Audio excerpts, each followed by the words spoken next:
All right. Welcome, everyone. This is the Loud Sound Epicenter podcast. It's been a while, but it's good to be back. Lots happened. It's September of 2023.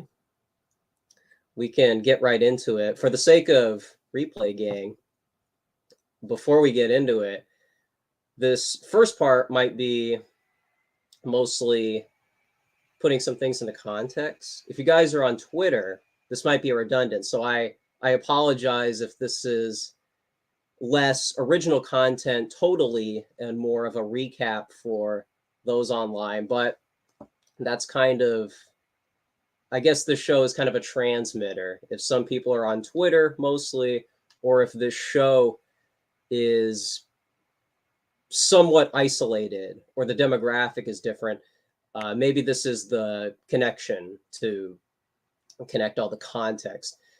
And maybe some tweets look a certain way. And so I want to try to be more transparent. I want to try to talk about the broader part of the dissident right.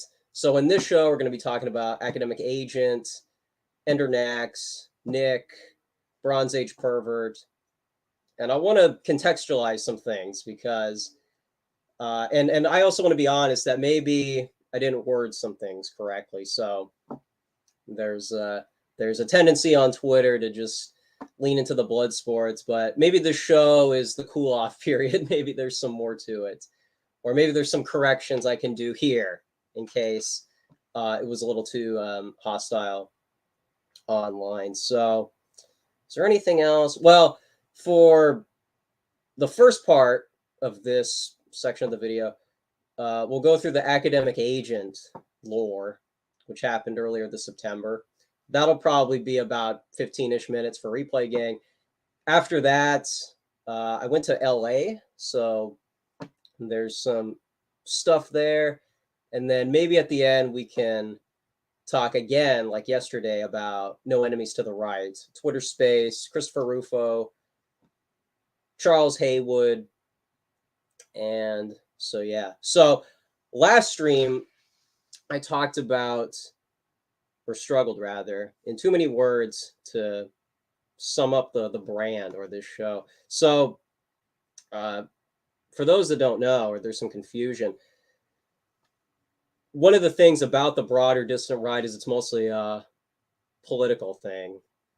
And I know it's awkward to say what's with all these political people in this political movement, but the fact that you have accounts like The Prudentialist, Geo, etc., there is kind of an untapped market on the dissident right. And maybe if you follow certain people on Twitter, you might disagree.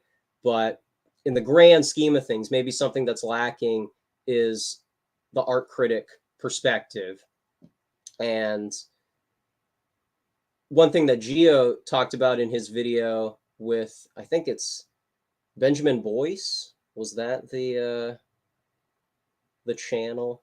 But anyways, there might be some content in there articulating this channel, but the idea that the art critic perspective can focus on the generational theme, cultural stuff, and that's some of the stuff that's lacking on the millennial side of things, more political side of things, specifically with AA.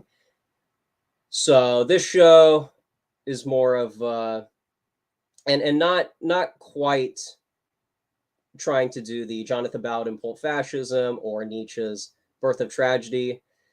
More so, this is a pro-Christian, pro-Zoomer channel, more so in line with Geo and the Prudentialist. So, hey, how about that? How about that for a shorter and maybe more concise version of most of the first half of the last stream? So how about that?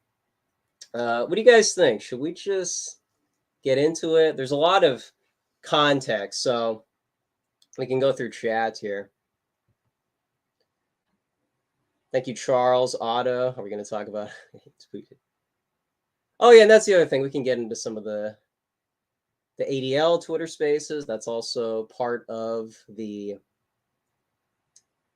We're going to relate to that, to some of the other stuff. And cool dude. All right.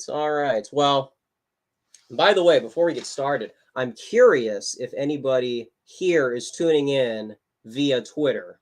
So if you are doing that, type something in chat to clarify that that's where you're watching it from, because this is kind of a new setup.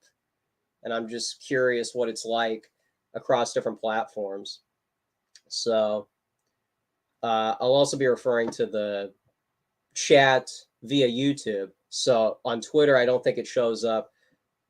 So if there's any confusion, that's this is a cross-platform, or maybe more so like inter-platform, whatever the term may be, different streaming in different places. So gosh, well, it's kind of ironic, isn't it? Because first of all, I was a fan of Academic Agent, and I'm not really, I don't really fully have it out for the guy. I did, I think last, or technically this morning, around 4 to 6 a.m., I was tuning into his Elon Musk slash ADL stream from about, I think it was probably Unpopular Opinions. I don't tune actively, so I forget all the show titles. But whatever that was, like 12-ish days ago, probably going on 2 weeks now or more, his show talking about Elon Musk and the ADL.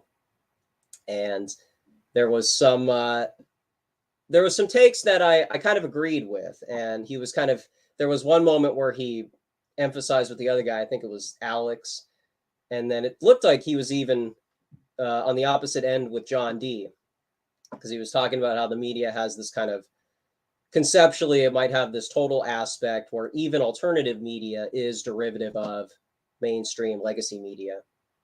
And so people who think that they're getting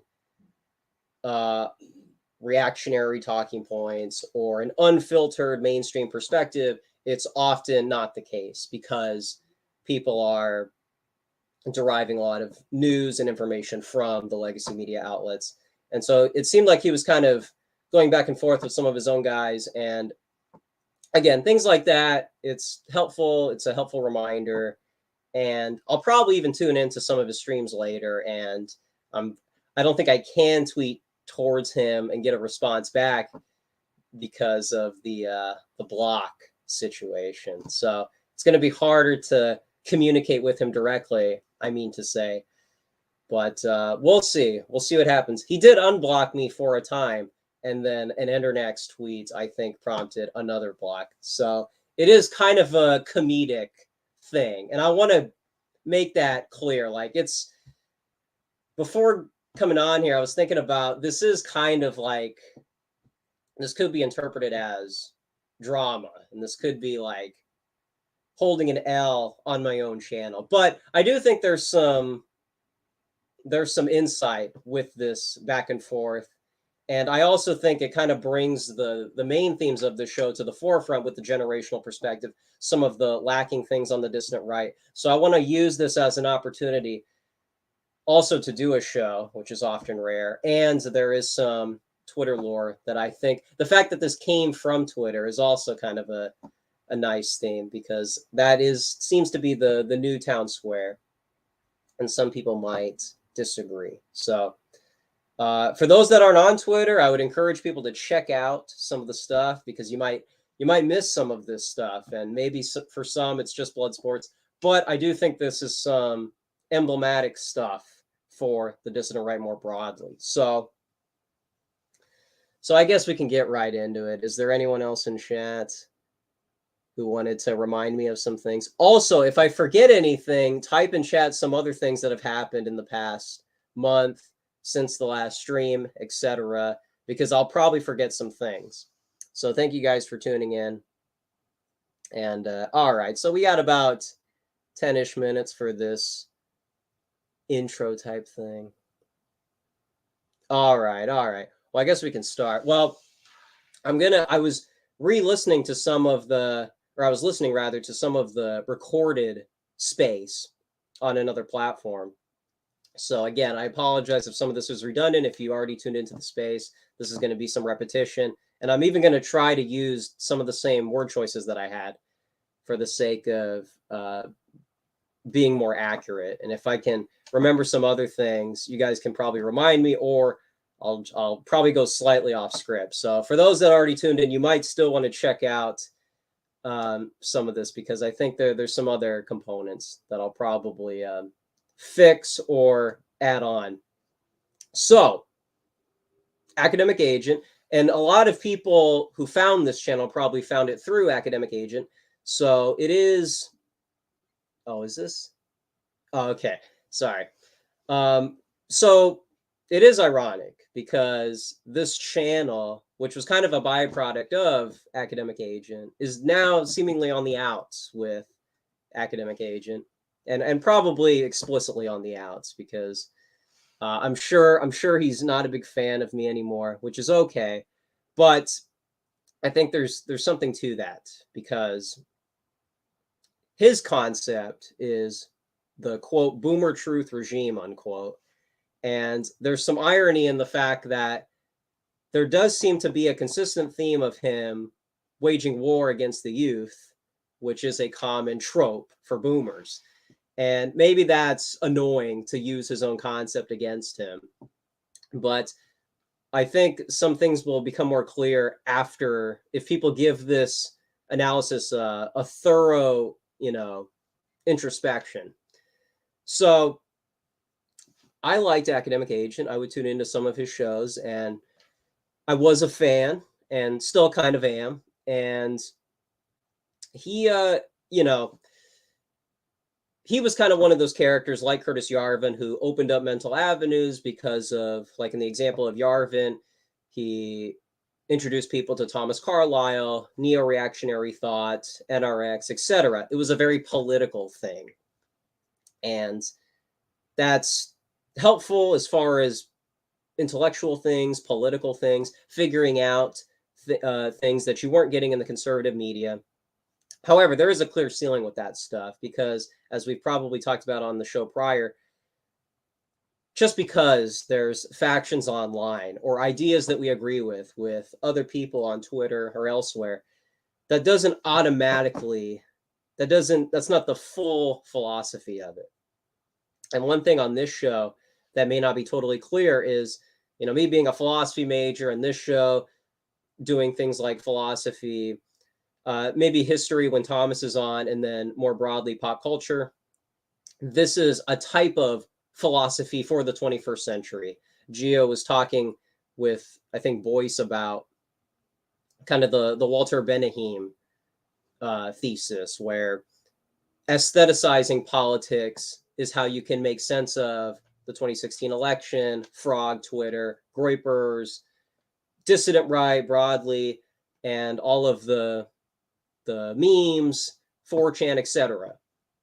And so that kind of being also a quick summary of the thing I said earlier, that's relevant context, and that's kind of an untapped market to emphasize that angle. Walter Benahim, philosophers who touch on that, and then you also have people like Gio and the Prudentialists who emphasize that angle. So people who don't focus on that angle, there's kind of a missing link there.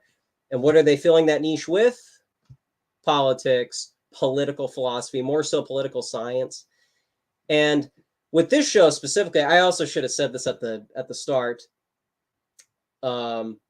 This show, well, excuse me, with me specifically, I used to think guys like Sam Huntington and Robert Putnam were missing in on the action. I wanted them to use their anthropological skills, political science, or maybe social science, you might call it, to get in the arena with Pat Buchanan and Sam Francis and give the most honest take about nationalism, or, like how Sam Huntington's book, Who Are We, could be interpreted as a right-wing book or a nationalist book, because it touches on things that other Harvard professors, other liberal types would not. And I used to think, man, these guys could be the next Joe Sobran, Buchanan, but instead they're kind of staying in this anthropology, political science category. More recently, I've decided that that's a cooler alternative, because if you do lean in to like Kevin McDonald, for example, if you use your anthropological skills and apply it to politics, then you become a political guy. And there's not a lot of ambiguity. It kind of replaces your previous identity, to keep the social science theme here. You adopt a new identity that is less mainstream and is more so towards the fringe. And again, not that we're offended about things like that, but just for the sake of the example, you understand it is less compatible with normie friendly mainstream outlets, legacy media, magazines, websites. You don't have as many venues for that if you strictly go in a political direction. And obviously things like political activism are necessary. There's pundit types, conventional commentary types. But what I mean by the art critic perspective, people like Prudentialist and Geo, is the fact that the art critic could be interpreted as a separate category from political science. Maybe political and social science is not the dichotomy. Maybe it's political people and then these Sam Huntington, Robert Putnam types, and whatever category you want to describe that as, anthropology, social science. So I'm just trying to paint a picture here. And it took me a while to think that. And I think a lot of people in the dissident right are still stuck on the politics, which works for some people. That's what they excel at. And these are guys that are more well-read than me. They're smarter. They're more intellectual. But why is a show like this could be argued as necessary right now is because you have people like Academic Agent, Bronze Age Pervert, Yarvin, Broader Dissident Right, and they're covering the political front. And maybe some of those guys kind of dabble in some of the pop culture, but it seems like there isn't a lot of clarification for that topic specifically because this is a political movement. And so it sounds awkward to want to isolate it to a single topic. Like I said, with Huntington and Putnam, you're already kind of removing some things from the table: explicit nationalism, explicit dissident right talking points, punditry. But that's because I think we all have our own individual roles within the decentralized model of the internet. And Geo kind of articulated how things have changed since the blogosphere.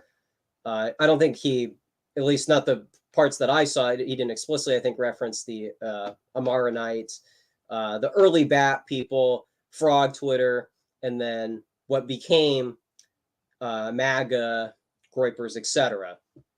So it's just about putting all this stuff into perspective and why this show is technically different than your R.N. McIntyre's and maybe different than some of the Dave the Distributus content. Although Dave the Distributus is kind of a closer thing to this channel, especially with the long-winded streams.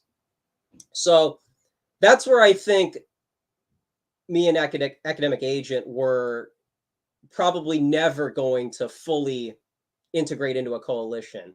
And some might say this is petty, this is, if only you could be more diplomatic. But here's the thing. I understand some people don't understand my stance on everything, and I don't make it fully transparent, and I talk to so many people. Maybe I'm too social, and not making that clear is probably already a strike against me, or it's already sus. So I do understand that, and I do acknowledge that. But something that I think is more unproductive is when certain people are saying well, first of all, when they're very cynical towards Generation Z, when that's the generation that's going to allegedly inherit a lot of the conservative media and then broader dissident right. So it's not practical to kind of focus this millennial coalition as the main thing that's going to bring about change. So when you have people that are cynical of the younger generation, I think that's probably open to criticism. And then you have specific instances where people are told you can't associate with certain people because it's a liability, and you're playing into the enemy's hands by doing things that would not otherwise fly in a political movement. And so when you're focused on politics, you have less of an appetite for the cultural, comedic type of dissident rights activism / viral content. And to me, these are two things that have to coexist. And I probably shouldn't tell the example again with Peter Brimelow saying that people like Andrew Anglin are very different because people like Andrew Anglin were before the alt-right, and so he wanted the alt-right to be an intelligentsia. I mean, I'm putting words in his mouth, but just metaphorically, he wanted it to be like an intellectual kind of boomer type movement. And then all these people on 4chan are kind of a separate thing. But obviously, that's not really the way the story is told. You have these two things, and whether you like one or the other, they are both relevant in the discussion. And so that is something that I don't think academic agent wants to fully accept, at least conceptually, because in practice, with certain factions of the dissident right, he doesn't seem to want to practice that kind of a thing because it's very different from unpopular opinion, the types of people he associated with. And so we can get into some of that here. But anyways, that's all kind of intro stuff. Let me go to Google Docs. Did I miss anything here? Oh, okay. So the other thing. One thing that might be difficult is American Renaissance is not a tenable model. And that might sound weird because the dissident right kind of owes itself to a lot of paleoconservatives, the writings of Sam Francis, conventional types of media, so media that was prior to Gamergate, social media, 4chan. And so it might sound weird to try to or allegedly minimize those types of figures. But the American Renaissance model is a 20th century model. It's doing 90s style activism. And not to give the greatest posts too much credit, that Skeptical Waves video that I'm sure gets some people are familiar with. Thomas doesn't like it so much, so I don't want to give it an endorsement. But in the greatest posts, Thomas uses the European models as an example of what doesn't quite work in the American model. And that might sound weird because radical politics in the 20th century was Italy, Germany, Britain, etc. And that's kind of the main standard for a lot of dissident politics in America. But again, when you don't have that kind of anthropology perspective that somebody like Huntington or Putnam would probably find, a political person would most likely just try to copy it and change out the European talking points with the American ones. And this is something that kind of happens in the American Renaissance neck of the woods because they are older types. You might even say they're kind of boomer. And that's okay because they're not really trying to compete in the same ecosystem as academic agent, Nick, Bronze Age pervert, etc. So it's criticizing them is kind of a separate thing because they've already kind of lived out their arc. But people like academic agent, Groypers, Bronze Age pervert, and then the broader dissident right, these are ongoing things. And so that's kind of the situation here. When I specifically talk about the American Renaissance model not working, a lot of people don't know exactly what the practical dissident right model is outside of politics. You have bloggers, you have people from 4chan who migrated onto Twitter. And what exactly is this? This is mostly an online movement, millennials, and that's kind of one of the main extents of BAP and a lot of people that follow him. It's mostly an online thing, and most people probably would not want to run the risk of doing a very counterproductive IRL event. But there is some, there's at least 2 IRL events that I recently went to. And so that's kind of relevant context of how some people can do it. And maybe this isn't fully true to certain quarters of the internet. This is kind of, these are separate things, although they're kind of related. And anyways, this is a little messy explanation. So one of the things that academic agent had an issue with is he's been kind of for months and maybe even years, he's been very critical of the Zoomers. And I think this is open to criticism because it's very unproductive, and this is kind of antithetical to a lot of his boomer truth regime concept. So somebody like me, who usually keeps my mouth shut, at least via tweets, I don't try to police the timeline. I don't try to guilt people into checking out other people. So this was kind of off character for me. The fact that I finally added AA in this spat. But here's the thing. I think there were some insightful things that came out of this, and maybe I should trace my steps here, because it really started with this Endernex tweet. And I want to give credit to Endernex for basically starting this whole discussion. Let me present, share screen. Oh gosh, talk about boomer truth. Now I'm struggling here. Okay, so what do we got? Can you guys see this? So this is the Endernex tweet, and people should check out Endernex on Cozy. And if not, I think some of these tweets kind of say a lot, or enough maybe. So the reason there is bad blood between these two factions has nothing to do with criticism of certain influence. Many of the people in the dissident right / neo-reactionary sphere constantly talk about controversial things. These people are convinced by influencers in their sphere, like Academic Agent and Bronze Age Pervert, to regard America First, Nick, Keith Woods, Joel Davis as some sort of organized Fed operation. It's so sad to see all of these potential bridges being burned just to appease some egotistical desire for control on the part of these two. There is zero reason that people like Dave the Distributist, Thomas 777, Royal Endeavor, and many others shouldn't be networking and helping build coalitions / infrastructure with AF European nationalists, other than the constant bad-mouthing of people like AA and BAP. Very tragic to see internet personality egos get in the way of developing the dissident right in America and globally. I have met and spoken to many people in the spaces and can attest to the fact that in the rank and file, there is much more in common in ideology and what they think are potential solutions than many people might realize. And there's a screenshot here of AA and BAP. And not to minimize the context, but people can look this up. I'm not trying to hide any context, but this might be a little awkward to go through every nitty gritty. But basically, this is a tweet naming a lot of, naming a lot of characters in this broader sphere.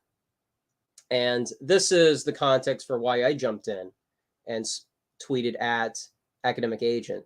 Now, I don't know if I have the first. Okay, so not all my tweets are available, by the way, because there was a lot of different tweets, and so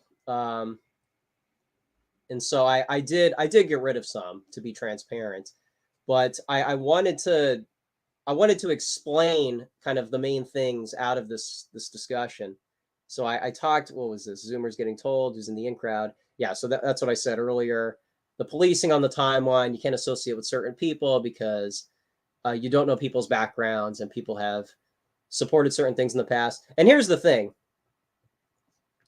This is also more context. The Fed thing is just getting boring. The Fed thing is becoming a cop-out for a lot of people. It's anti-intellectual.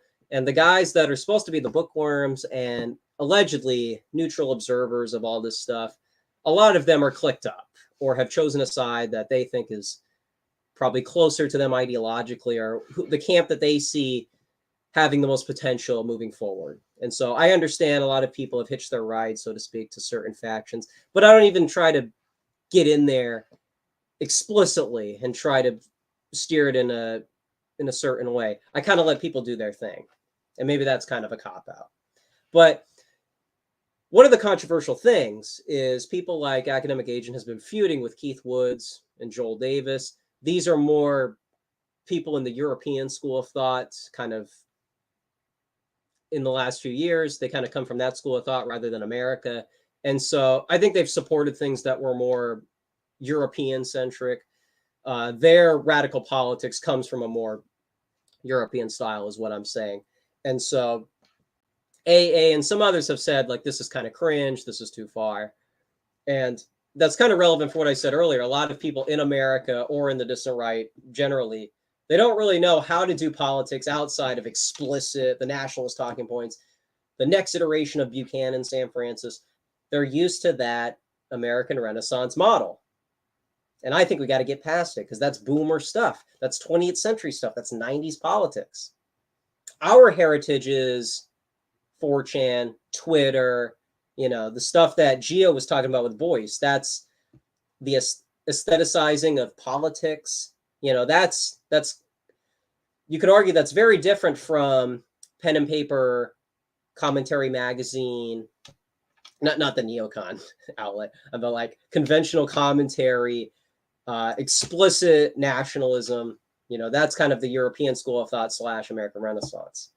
And the online activism, this is more suited for Zoomers. This is the TikTok stuff. If you remember Nick on TikTok or the other ones like Clubhouse, these are things that I don't think a lot of people in the AA sphere would like fully jump onto because it's very like youth oriented, some of the Instagram type stuff.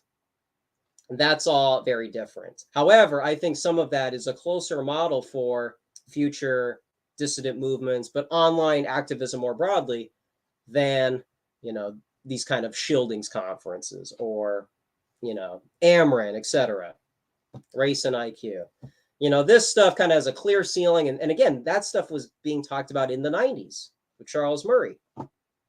So you see how far-right politics from the 90s onward is not very effective. It's effective at the Overton window and for people that are exclusively dedicating themselves to political activism. But what about the rest of the dissident right sphere? What is the safety net for people in that camp? Not so much, there's not as much pop culture, art essays, and maybe some people see that's a very less important aspect of the sphere. And I would probably agree with that. But if these people are interested in philosophy and if online activism can have all these different genres, then things like Geo and the Prudentialist are tapping into something that's very long-term, I think. Now, it's easy for us to say that now because it hasn't really developed to the level of, something like BAP or AF or Jared Taylor. However, you could argue that a lot of the dissident right already is integrated in this pop culture friendly genre. Maybe that's me trying to impose what I want it to be, and it's a little bit more difficult. But if you can kind of bear with me here, what I'm trying to say is the Overton window pushing that's happening on the activist side, that niche is already being filled. And so I'm talking about the other side of the pie. And so that's what I mean by that. I'm not saying paleoconservatism, AMRAN has been useless. It's a lot of talking and not a lot of action. I'm not saying that talking point. I'm saying that is happening for people that are doing activism. And then there's other things that haven't been developed. People have developed their political identity. Many people probably haven't developed their religious or cultural identity. And so I think all those things are important. And there's a little too much focus on politics as of right now. But the things that I've encountered in real space, in LA, I'm starting to see the potential for IRL type stuff. And it's not rallies. It's not 2017 era stuff. It's more, I guess, what could be described as an art scene. So that was all of that. Did I forget some of? Did I leave off on a note? If I did, remind me because I think. Okay, here we go. Let me share my screen again. So that was the thing. You have all this antagonism from AA against Keith Woods and Joel, and obviously a lot of people my age, a lot of people that are anonymous, Groypers, broader dissident right, especially stuff that's happened in the last few weeks with Elon Musk and the ADL, these Twitter spaces that have been ginning up a lot of conversations, even more moderate types like that. I don't mean this as a insult, but that guy that was hosting the spaces after the aftermath of the Shapiro space. I don't think that guy is like a far right person.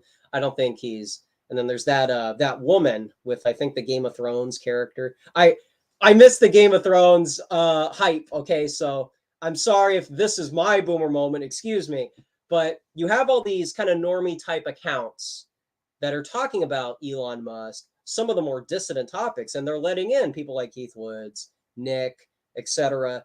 And this is something that's kind of proof that the online activism, not in the Jared Taylor, European far right, BAP style, more so this is a Zoomer thing, the ban the ADL thing, the, Groypers, Anons, people that are lingering around on Twitter. I think the number was something like 3,000 people in that one Twitter space. This is part of a mainstream type discussion. And it's not just chest beating and shilling cozy TV. It really is kind of talking about this topic as if it's one of the things under the Overton window. Like Tucker Carlson covering the ADL, or the hypocrisy of Israeli immigration on Tucker Carlson tonight. Stuff with Elon Musk and Kanye West. This is all celebrity / political news. And so that's what I'm talking about. There's all these different wedges that are being talked about. And it's not just something reserved to the fringe. It's not just something that is talked about on alt tech. This is happening on Twitter. And even if there's a lot of blood sports and unserious stuff on Twitter, comedic stuff, this is an example of something where Zoomers, people like Chief Trumpster, all of these people that are anons, that are outside of the academic agent sphere, they're doing some cool stuff. And so if anybody wants to say a lot of people in this broader dissident right associated with Yay 24, Juice Gang, and they want to write it off as this is an unserious movement because things like that happened earlier this year, I think that's kind of a shorter version of the story when you have stuff like these Twitter spaces, which have been very mainstream friendly. And maybe this isn't completely clear from people like me or others, but I never really, I don't think, fully write a lot of people off, even people who people would probably tell me I should. Like, when I poke fun at Academic Agent or BAP or Millennials or, maybe someone like Curtis Yarvin, I would never say like, I would probably never not read them. And so for people who want to say people like me are kind of backed into a corner, doing just apologia for a certain side to the detriment of my intellect or seeing it from every perspective, I don't think that's totally accurate, seeing that I do kind of migrate to these different sides. And I think when people say they're allegedly trying to be neutral with different types of the sphere, and the reason why they don't like certain sides is because they've discredited themselves, allegedly. I think somebody like me is more so in the neutral camp, being that I don't write off a lot of people. There was a Martin tweet that I wanted to show. I forgot to pull it up, but there was a response, I think, from a Groyper account that did kind of sum up a point. I'll probably pull it up later, but I think that a lot of people kind of have the short view of history when they see a lot of these big happenings in the media, or the media paints people a certain way. The idea that the movement is over, or that dissident politics has reached its ceiling.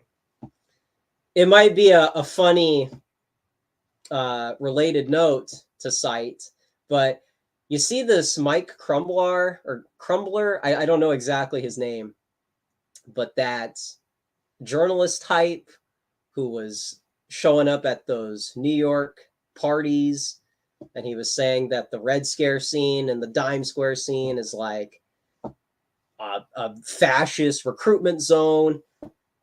And he was trying to argue that like this scene is really like, it's really getting too far or whatever.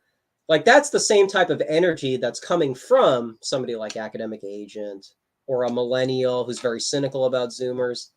it's the same archetype, but I don't think a lot of people in the dissident right see it as that because, oh, well, it's my guy and friend enemy distinction. So that's the situation. That's the guy I like. But, obviously, if you're very cynical about the youth or certain factions and you're citing certain things, it seems like people are running with information from third-party sources rather than, or they want to be clicked up with a certain side. And so that's where somebody like me, Thomas, Catherine D, it might be very strange to be aware of all these things and then not explicitly jump on a bandwagon, because that looks like a journalist move. That might look like something Mike would do, this journalist who went to the New York scene. It might look like that type of archetype. But to me, this is a very underdeveloped version of pop culture. There are going to be journalists who show up to a CBGB scenes and they're not punk and they're not new wave, but they're just curious. Or this is a scene that's kind of integrating itself into the mainstream. So you're going to see upper class types or people from the suburbs that, may want to get their hands dirty with some of the dissident politics. That's what I'm talking about with this more, this other side of the dissident right that's not strictly political. It is political. I'm not using that to needlessly confuse people, but it's not political activism, because if you read the things that Catherine D writes, or you watch some of Thomas's content or some of mine, Geoprudentialist, is this all Tucker Carlson tonight? Is this a cozy stream? Is this, to me, it's very different, and rightfully so, because there's a different way to do philosophy, politics, without being one of these bookworm type shills. So that's the problem. And that's the corner I think Academic Agent puts himself in, is he turns himself into a shill, and he turns himself into a guy who it looks like he's trying to get clicked up with a certain faction. And I know Green River in that Twitter space was trying to differentiate. You have the BAP space and the AA space, but obviously you can kind of see these two sides consolidating, especially when they're effectively doing the same needless anti-Zoomer type stuff on the timeline, talking about the bots that are happening. And not to say that there aren't bots on dissident right Twitter, but it seems like people are using stuff like that to say that this entire thing is astroturfed. A lot of people don't go to the IRL events, and so they don't have firsthand experience to say that this is an authentic movement that is not reserved to the online realm, something that could arguably be used to define a lot of the millennial spaces. So you see there's some of those shortcomings, and somebody like me who maybe doesn't make it totally clear where I'm coming from, I think I kind of lean into that Sam Huntington, Robert Putnam style of dissident politics. And I would like somebody like me to kind of get the Mearsheimer treatment, where I can talk about that one book, the Israel Lobby that he wrote, and then can still be considered an academic type, because even if I'm aware of certain things, that doesn't automatically incriminate me, or people can write me off as an unserious person because I don't pick certain sides or whatever. So to me, that's just some underdeveloped things in the dissident right. The fact that it's strictly political and all this other stuff gets treated as sus, feds, unserious, too young. That's not how you do politics. Who does that sound like? That sounds like boomers. That sounds like, hippie type talk. So anyways, I think I kind of summed up a lot of the exchange. If I missed anything, let me scroll here. Yeah, because check this out. To me, this is typical. Window. Here we go. And sorry if I'm neglecting chat for now. Let me put some more context here. So I tweeted, quality problem, not quantity. Okay, there's some context up here. Zoomers getting told who's in the in crowd is not a tenable stance, whether other Zoomers have better organization and spheres outside of AA and BAP. And then look at the response. Better organizations like this, or this, or this? Come on, man. Since you're taking to defending Keith, oh no, don't do that. Don't defend a guy who's closer to my age, closer to my style of content, closer to me. Well, maybe not fully ideologically, but closer to me in terms of, style, carry myself, etc. Not like Yarvin, not like AA, not like Frog Twitter. Let's get a real on the record defense of them and the things they support. And it's all this, well, this is like a New York event with Groypers. But all this other stuff is cringe, Patriot Frontier stuff, as if that's all there ever is. It's either you do stuff like 2017 era far-right politics, European style stuff, or you're an unserious Zoomer, or the only way to do IRL stuff is this rally things. So obviously I don't support, I mean, he's including a picture here, which isn't that bad, but obviously this is a very short-sighted view of all the things that you could do with politics in the 21st century. And then I said, I agree with R.N. McIntyre. I don't know if you guys remember this. This might not help a lot of people in the more political sphere. R.N. McIntyre defended, I think, Cozy TV and said it's like a model for future dissidents because it's alt tech, it's like Gab, etc. I said things like Cozy are models of success. Conferences like AMRAN, like I said earlier, have been recreated with AFPAC, along with younger turnout ratios. The online engagement is very consistent. The Zoomers are leading in these areas. So what I'm saying is that Zoomers have taken the model that I think someone like AA would like, doing reasonable conferences. He doesn't like the sign-up sheet because that could be compromised and then corrupted by somebody that infiltrates. But the idea that you have somebody that is doing an AMRAN model, but then just finding a less boomer way of doing it, because obviously not everybody wants to pull up to a Tennessee conference and then talk about philosophy and the history of classical liberalism. This is more social media centered, Zoomer type stuff. And all these political guys say, oh, well, the political stuff that's been supported in the past is stuff like this. Well, obviously this is very different. This is very different from the kind of stuff young people are interested in. And then he wants to talk about some of the views on Cozy. And then this is kind of getting into the nitty gritty. I think a lot of the stuff you guys could check out later on. Check this out. AMRAN hasn't grown outside their older audience. That's the dilemma that has to be addressed. Zoomers have done events in Florida, Vegas with big turnouts. And so that's, people want to say that Dave the Distributist was asking, what have Zoomers done? What is something that has happened outside this explicitly political sphere? There's been safe stuff happening in Florida, Vegas, California, ban the ADL, online activism, and kind of in the same style as a lot of the stuff that AA supports, BAP, etc. But again, it's because there's all these characters. AA doesn't like Keith and Joel, so he doesn't want to associate with people who associate with them.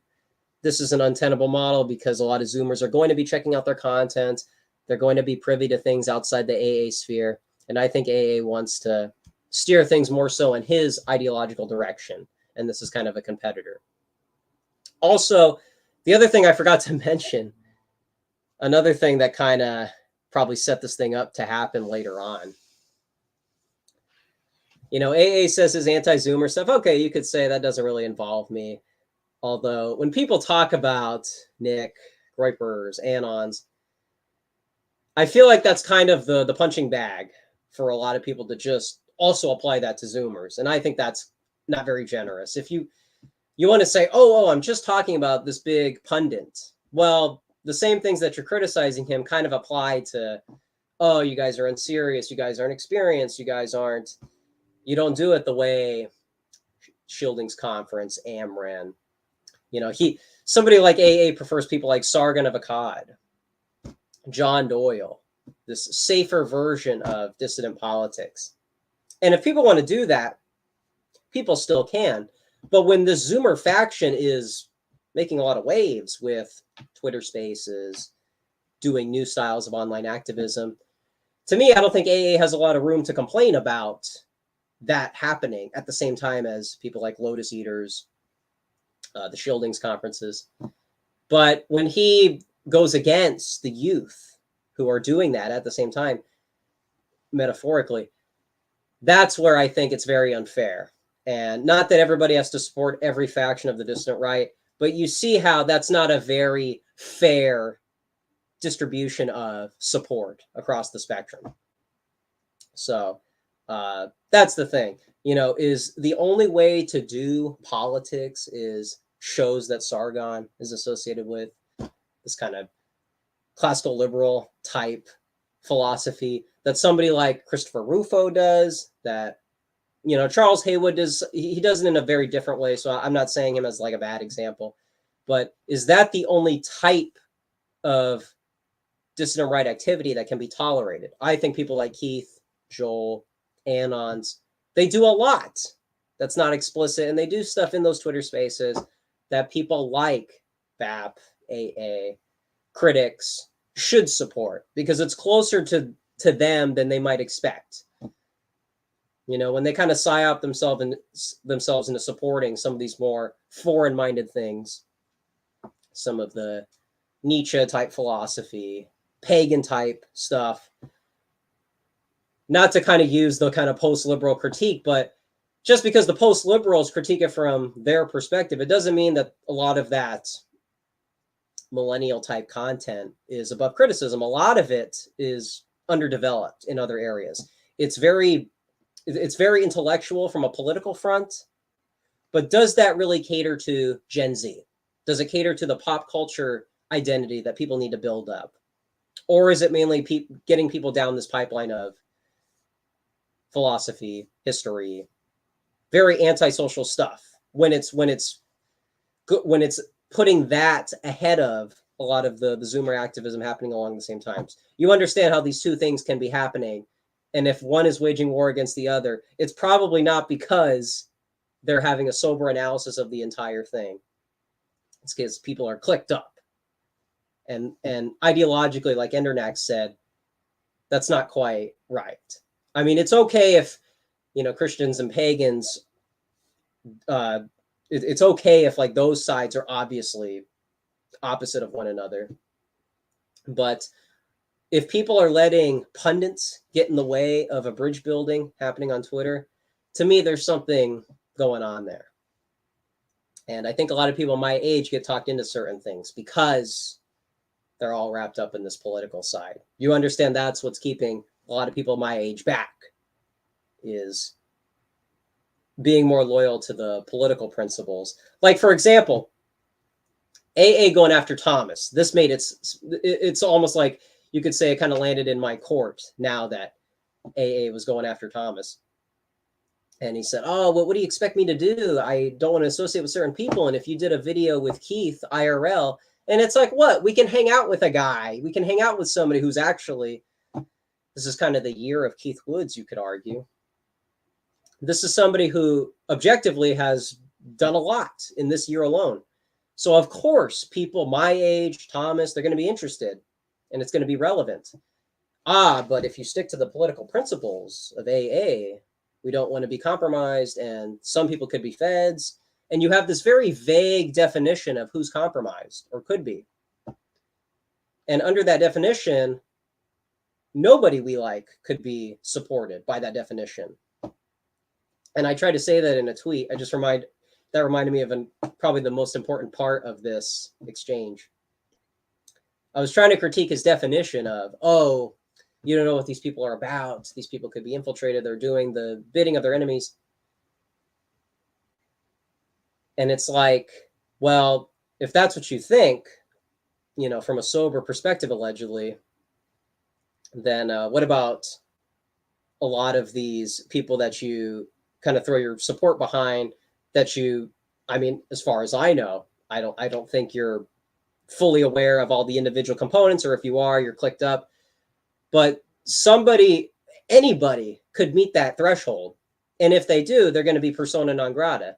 So you see how this model, which is very similar to the Amran model, is all stuck within a political framework.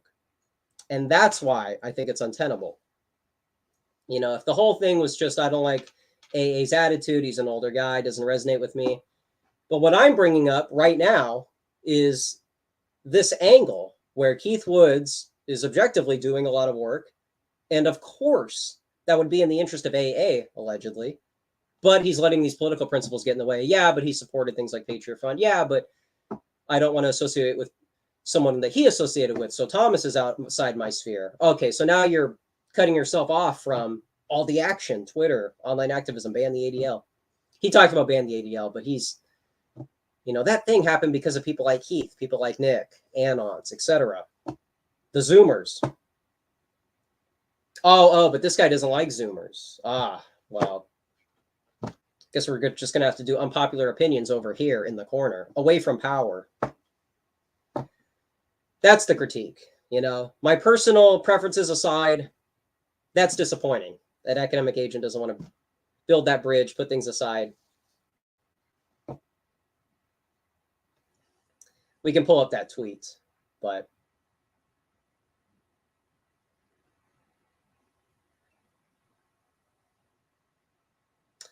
yeah, let's do that. Let's do the, did I miss? Okay. Excuse the delay here. Let me go to my account. Present. And again, sorry for the delay for the comments. I'll get to you guys. Most of, I mean. All right. So Twitter Spaces. Hey.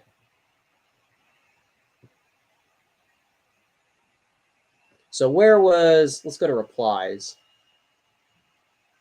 Or I guess media would be more, actually media would probably be faster. Oh yeah, and I forgot another thing. So check this out. Oh, I'm gonna have to pull up something separately, but check this out. This was a tweet. I guess you can't see the full context, so this is a little redundant. But like I said, the logic that he's using, you can't trust certain people because you don't know them. People have supported weird things in the past. It's like, okay, that's such a broad definition of people that are your critics. Couldn't you say that that's just about everybody? And then look at this response. Okay, here we go.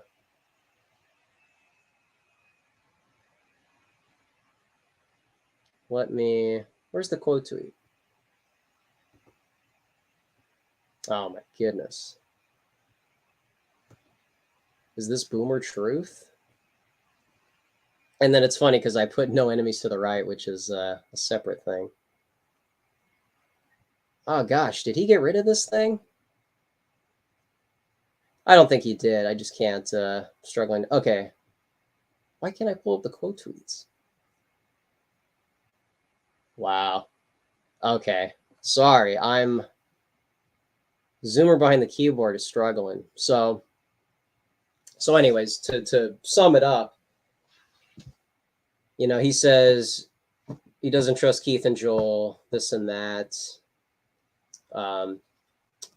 Could be feds. And I said, okay, well, if your definition is people who could be feds or you think are feds, that could apply to just about anybody. That could apply to BAP. That could apply to millennials getting swept up in online movements, Curtis Yarvin, etc., NRX, Dissident Riot. Could apply to everybody. So I think he should replace that definition or not have that definition and be more tolerant of all the factions that are coexisting. Because they're going to coexist regardless. You can put yourself on an island, but life goes on.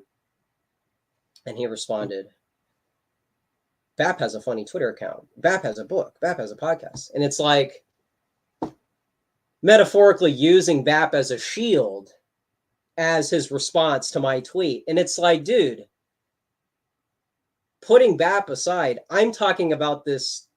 You're stuck on this principle that anybody that could be perceived according to you as a Fed, this is an untenable model. And then here we go. Oh, are you criticizing somebody I like? Well, I'll have you know, That's my issue. And doesn't that look like pandering? Doesn't that look like, hey, everybody, waving a flag. I'm over here defending somebody that is popular right now, look at this guy on the opposite side of my argument. Who's got the right angle here? Okay. Obviously, somebody like me is not going to make a fuss to somebody who likes certain people. Again, like I said earlier, I don't really police who people like. I don't guilt people into supporting people. So like that argument is for the wrong person. I'm talking about this principle that doesn't make sense to me. And then you're waving around, oh, this podcast, this Twitter account, I'll have you know. And to me, it's like, that's what I mean by backing yourself into a corner and turning yourself into a shill. That is so comes across the wrong way. Does not come across as somebody being neutral. The example that I was giving is, somebody like me should not be a target for you. I should be your target audience. So, all right. I think I spent a little too much time on that. What did I say at earlier? Hey, it's going to be about 15-ish minutes to cover this topic. Right. So, sorry about that. So, academic agent blocked me. And then, it's funny because some of the examples, he said, the CIA has historically collaborated with the ADL and COINTELPRO, taking advantage of people that could be liabilities and then using it to their advantage. And I agree with that. I agree that that's happened and that's something to be careful of. But if that historical context is going to prevent you from supporting certain people that are like objectively doing work that should be on your side, then maybe this fixation on politics, history, this lore that you know about, did you know that the KKK and the ADL work together? If you're weaponizing that knowledge to say, well, I think this is happening on this corner of the dissident right, then you're either in on it or you're trying to fight for hegemony on the right. And so that's how you can see. And, maybe this is a cop-out to say, I think it's fair game for the pundits to go at each other. I'd like a lot of the people that follow those pundits to kind of be a separate group. Maybe we don't have to go at each other's throats in the Twitter spaces. Maybe sometimes, if we're doing the blood sports thing, then yeah, but conventionally, people should kind of see this conflict happening between these rival factions as something that's inevitable. And then hopefully people can be more amicable as far as the people that are aware of those fears and keeping up with them. So, So, gosh, I feel like I've talked like way too much. This doesn't really feel like a Friday stream. This feels like drama. And I understand, I understand it's a personal thing. But sorry if this is kind of like the thing I'm complaining about, getting too much into the weeds with specific people. But the identity crisis happening on the right is kind of shown here. A lot of the limitations with some of the philosophy being shared, I think, is open to critique. And that's the angle that I'm kind of coming at it with mostly. But I know a lot of people my age are more so wrapped up in the political side of the dissident right, more partisan. So maybe this channel can be a wake-up call for other strategies, more context to these situations that often just get reduced to like Kiwi Farms lore. So I think we're gonna go through the chat, and then I kind of want to show you another funny thing that happened. But and sorry, this was a later space, or kind of a slip there.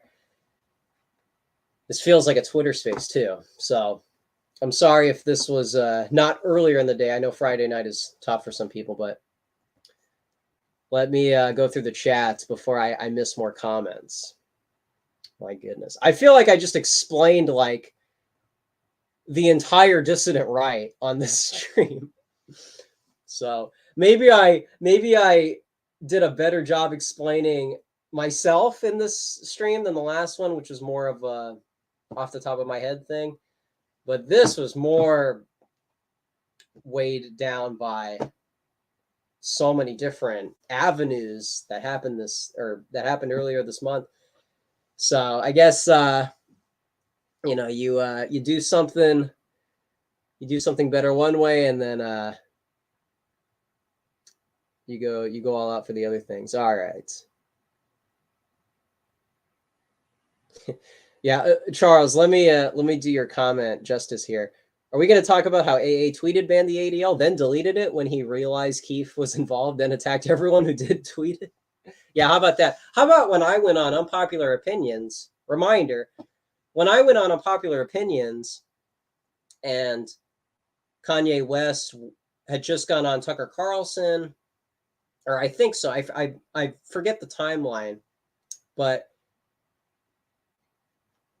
AA was rhetorically more favorable to Kanye because he was just, I think this was pre-InfoWars interview, pre-Gavin McInnes interview.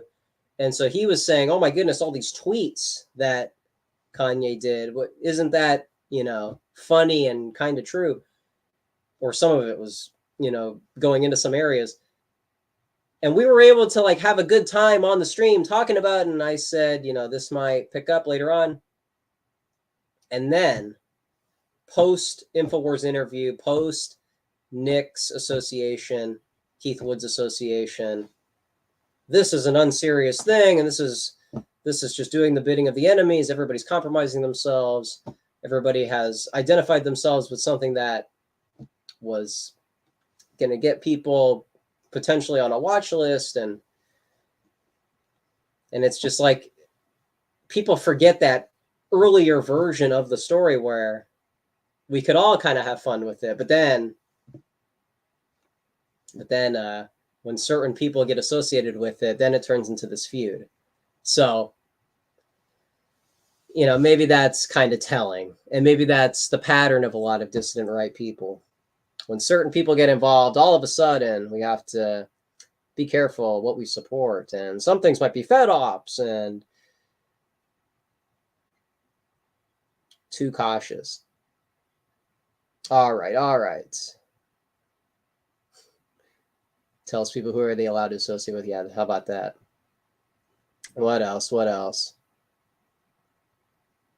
Are most people watching Twitter? Probably not. I checked and it looked like there was like 2 people. So, all right. Well, hey, now we know how some of the late Friday content could be. So, thank you guys for tuning in. Well, I'll talk about some more stuff, but we're past the 1 hour mark. I basically talked too much about the AA thing, so that's the context. Probably not going back on Unpopular Opinions. Just some funny stuff. And hey, like I've been blocked by somebody like, well, I have been blocked by Bookcat. And even if I think we could have still been friends, I have to put the personal thing aside and say, you know what, I got blocked, and they objectively do a lot of cool stuff. So I'm not going to let that get in the way of my explanation of the story / what this means for the broader dissident right and what people should be afraid to support. I think that's the difference between me and somebody like AA who would, probably go on the timeline and make it everybody's business, etc. So I know I just kind of talked about it right there, but it's, if certain people don't like me, that's okay. But I feel like a lot of people can't do that and can't let the personal beef, it seems like in Twitter spaces, so many people are arguing one day and then they can get along the next. Not to sound like a liberal, but like some of that is missing on the dissident right because everybody's in political blood sports mode. So another limitation. feel like speak. Okay. Not only he can't take criticism, but now he will disassociate from anyone who has positive dialogue with people he doesn't like. Yeah, exactly. AA thinks Keith and Fuentes are glow in the dark or agents for the deep state. Yeah, how about that? How about if they're doing more productive stuff than you? How do you make sense of that? Maybe you beef with them. Maybe you do believe sincerely that they're feds, but maybe that's, maybe that's a misnomer. How about that? Maybe. Stop being too nice. Expose. Even in the space where I'm calling him out, I'm still nice. So hopefully that can make me who I am transparent. Like I'm not just going to shield certain people, or I'm not just going to let personal beefs get in the way. Maybe I'm nice to a fault. Maybe I'm too social. Maybe the problem with this space is the level of niceness. So I want to describe what happened. I want to be as accurate as I can off the cuff. And then maybe we can understand some of the limitations of the political mindset, the dissident right flaws. That's what this is. And that's the limitations of the philosophy that these guys abide by. They're the way they carry themselves on the timeline. This is a show that's supposed to cater to Gen Z or Gen Z friendly audiences. So maybe me being jovial, not cynical, that is on brand. To not be too mean, love speech, maybe that's, it doesn't sound like people that were in the blood sports era who were older, and it's like, does anybody remember when Academic Agent, Dave the Distributist, and Nick were on Warski, and they were all talking about, I think, just how Western civilization changed, and I think they were talking about Christianity. People should check out that moment. I think it's on BitChute if you look up those characters, and then if you look up on Mutant's channel, I think he has, last I checked, he had a clip of that stream. And it's like, people should use that as the model, not all this, heavy-handed feuding. That just doesn't appeal. I mean, I like entertainment, I like spectacle, but as far as like unproductively destroying bridges, to me that doesn't cater to me, the Zoomer identity that I like. I like the Twitter spaces when we're all criticizing Shapiro. We're all criticizing Shapiro, Elon Musk. Maybe the theme of like us criticizing older people, that's kind of like a nice thing to stick to. And then if people like AA fall under that category, it's like, okay, it'd be nice if you could be on our side, but maybe that's just where some people fall. Yeah, Geo and Prudentials. Thank you for posterity. Thank you, Charles. Otto, cool dude. My goodness. Thank you guys for stopping by on the Friday night. On the generational thing, he keeps trying to LARP as Gen X when he's just an older millennia. Who's that? I assume you're talking about... I may have been talking about someone specifically. Then he'll justify it by misapplying the friend-enemy distinction. Yeah, I tweeted something like, reading Carl Schmitt will make you antisocial. And I know that's like, oh my goodness, that's one of the people that people got introduced to, Carlyle, Spangler, Schmitt. And it's like, okay, but if you can't be social, then what really matters? The fact that you're an intellectual, or the fact that you can't have a more giving attitude towards different types of people? What's more important, being likable and generous, or being the smartest guy in the room? They didn't even have a debate. AA just refused to even address arguments and completely disassociated with Keith.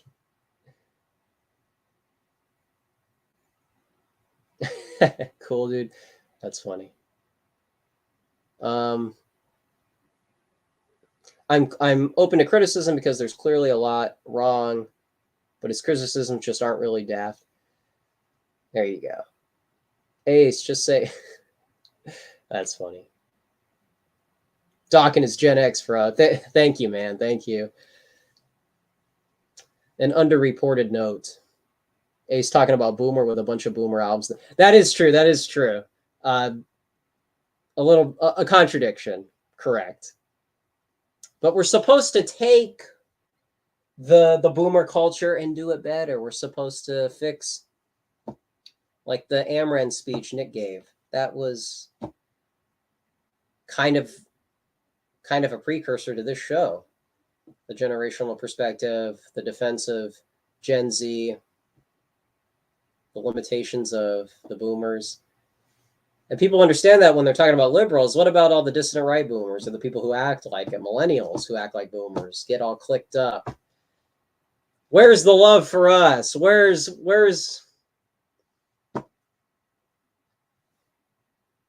what's the Brando line?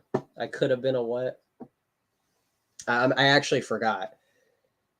But that's the thing.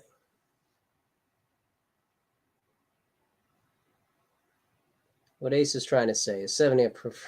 Okay.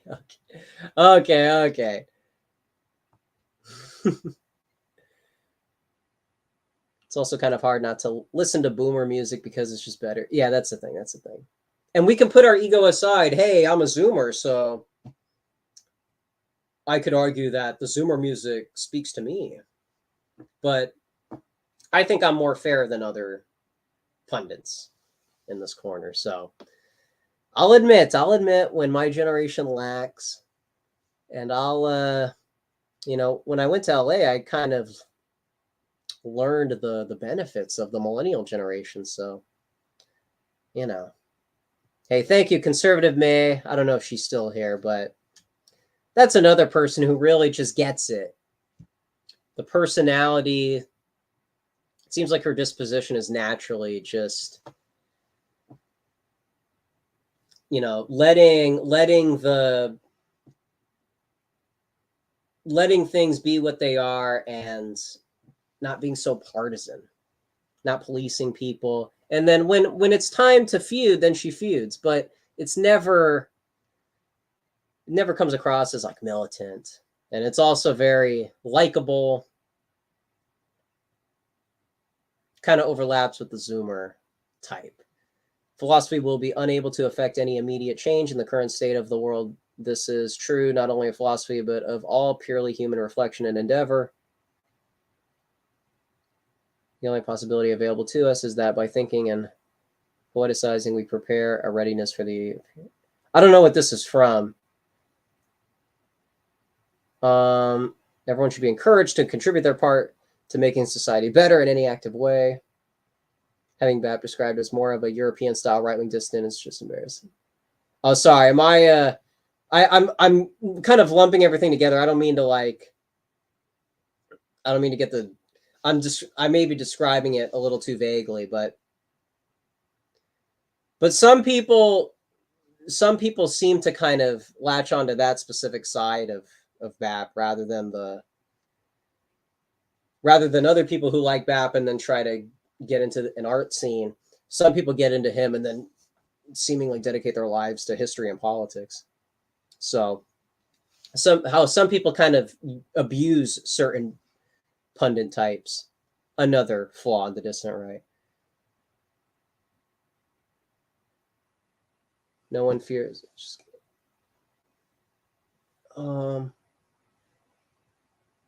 Happy Merchant.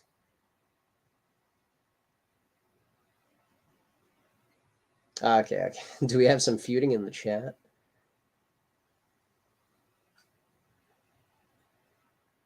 Okay. Thank you, Stephen. Thank you, Stephen David. AA combines ideological feuds with methodological feuds with personal feuds. It's all the same to him. Maybe TB88. I don't know exactly what's going on, but it just comes across suspect. Why push against people on your own side? Yeah, hey. Maybe that's no enemies to the right.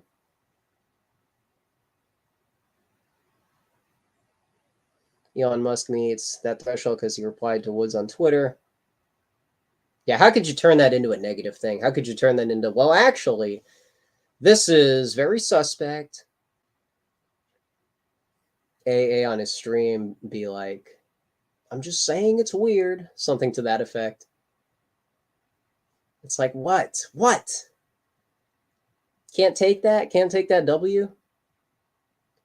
He'd done streams with AA in the past, but since he's had interactions with Keith and Joel, it refuses to associate with an dear thing, man. Always understand that that chat is something you choose to acknowledge. You can choose to include it in your show.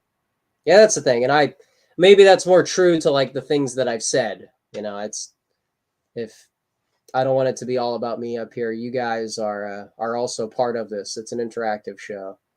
I am like 30 minutes behind in the stream, but I bet they're referring to AA.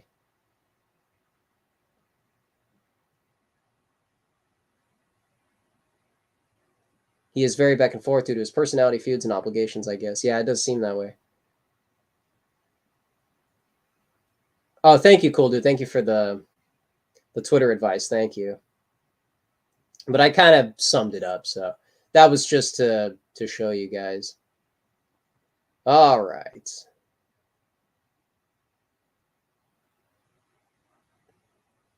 Is this boring? Is this a boring stream now? But yeah, Nick's involvement was when you first started the Fed accusations. All right. Subject to change. Are you on Twitter? If you're still here, I'm curious. I'm curious who that person is. You unblock somebody? Sometimes you just have to get over yourself. I guess that's kind of an appropriate thing to put here. Hey, the MAKF. Good to see you here.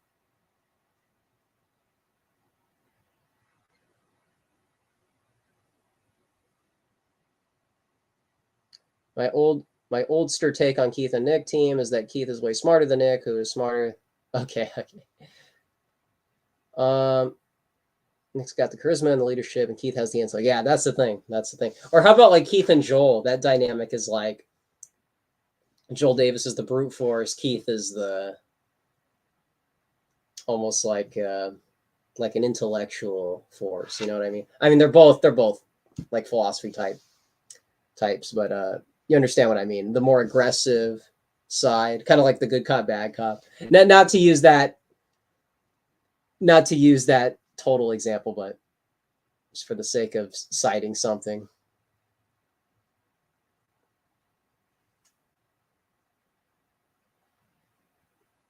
Things are charismatic.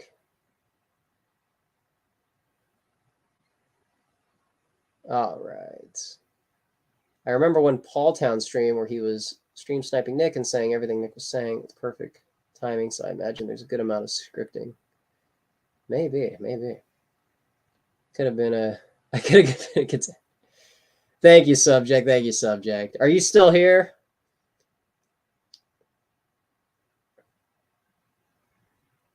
Plato's Goon Cave. Oh, really? Wow. So you're in the group chat? That's pretty cool. Pretty cool. Are you on Twitter? If you want to DM me, I think my messages are open. I don't know if I see you on Twitter. So since this is effectively a Twitter space, it would be appropriate to consolidate everything. All right. Well, the other thing was I went to LA and there was this event. And maybe I should pull up the online poster. Let me go to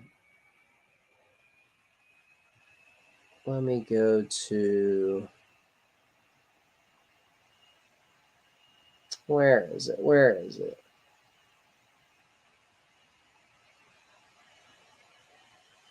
This might be better to understand with this visual.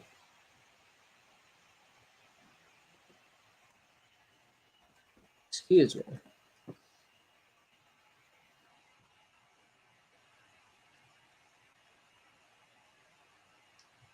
Where is it? Where is it? And this might be a surprise for some people because after everything I've said,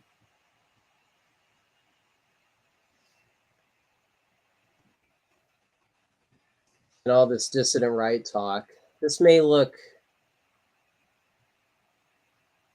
like a betrayal. Where is this poster?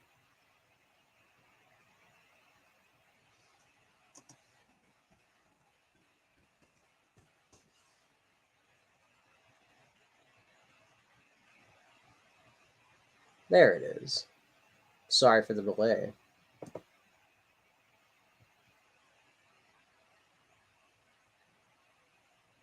Let me share screens. So I went to LA.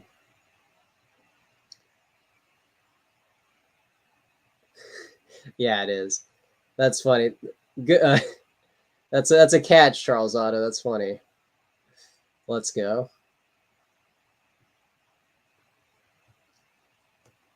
So I went to this, and this might come across a certain way. This might seem off-brand. What could I possibly learn from going to something like this? Well, here's the thing. Like I said earlier, is there only one way to do politics? Talk about philosophy? Are we just gonna wave books around or do video essays, talk like video essays IRL? Or are people able to host IRL events, kind of similar to Nick's rallies, some of the people who have built off of the Amran model? But this is more catered to the youth, even if it's millennials, even if it's people that are always on Instagram or people that like indie music. But this is kind of in line with the direction that things are going in, a more pop culture savvy dissident right.